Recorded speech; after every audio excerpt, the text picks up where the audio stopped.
So we're going to make a set of frog points for this turnout. I like to build the frog points very early in the construction and then set them aside.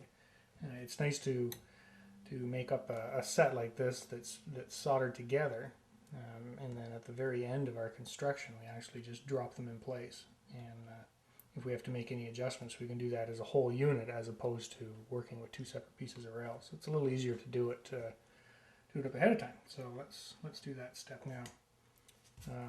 The length of the rails that protrude out past the frog can be as long as you want. You could make them 2 feet long if you want, so you can join them into the next turnout. But you need to make them at least as long as the completed turnout. And one of our quick sticks actually is the size of a complete full turnout. As you can see, it's where it splits off into the diverging routes separately there. So I like to use that to gauge how long of a piece of rail I need for my frog point rails. And that's pretty easily done. I like to use the head ties and the throw bar ties to line it up this way, so we make sure that we're sitting about in the right spot, not forward or back. We use that to determine that we're in the right spot. Now we can see we need to stick out about 2 inches past the end of the fixture. So we'll do it. This is actually a little bit easier. Just set it underneath like that. Again, I'm just eyeballing this to get it in the right spot. And all I'm doing that for is just to ensure that when I cut the length of the rail, I'm not too short. I want it to stick out about 1 inch past our quick sticks. So it's got 2 pieces of rail. There's one. Now when I've cut that rail, the end of this piece is all mashed over. We want to clean that up. So I just take a snip there, get rid of that piece. We'll cut another piece about the same length, like that. So now we're ready to file the point on here, and I'm going to do that using my PointForm tool. And there's a video you can watch actually. It shows in real good detail how that's done. So I've prepared a set of points. These I just filed these in our PointForm tool. As you can see, they're nice sharp set of points, and they're ready to solder together. When they're together, they'll form a very sharp frog point.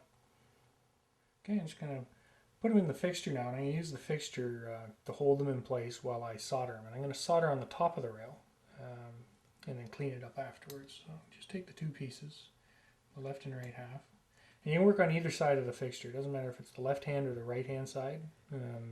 These aren't side specific, so you can work on either side and use them on a left or a right hand turnout. So I just put them in the fixture and I slide them forward. I'm just going to slide them forward until they touch, like that. Well, it's going to show up on camera, but you can see where they've come together and they've formed a nice point. As I'm pushing them forward, they're going equally until they touch.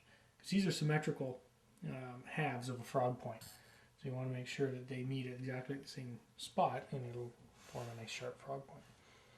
So what I do here is I like to put a little bit of weight on it while I'm soldering, and PointForm tool works great for that. So I just set that in place like that. That'll hold it steady while I'm working. I'm just going to solder these 2 halves in place. First step is I'll apply a little bit of flux, and we have a very detailed video on how to solder. I highly recommend you watch that. I won't go into too much detail on soldering here, other than just remember to clean the soldering iron often and use a good flux. And I'm going to heat up the top of the rail, touch the solder to the tip of the iron, and let it sweat. And after 2 or 3 seconds, it'll actually sweat down in between the rails and solder that up quite nice. Even though I'm doing it in the fixture, in this situation, it takes a little bit more heat. So I'm just going to leave the heat on there for 1 or 2 seconds. You can see the flux melted. Touching the solder right to the tip. Getting a good bead there. I'm just going to hold it for a few seconds, and all of a sudden it'll just disappear. It'll melt right down in. That's melting a little bit more in this point. Like that. Nice and hot. Let it melt and drag it back. Just like that. We'll let that freeze for a second. And that'll cool down pretty quickly. And don't worry about the blob on the top. We'll clean that up in a second. But now that's finished. And I can pull these out. And they're not going to come apart. The solder's actually wicked right down in underneath. So we know we've got a really good solder joint on there. It's nice and solid. So that's soldered up. I'm going to clean this up here with a little file. Yeah, I just want to knock off some of this solder on the top. And I'm just going to take a big, actually a fairly large file. This is the file I use for in the PointForm. I'm just going to hold it nice and flat on the surface in 2 or 3 passes. Nice long passes like that.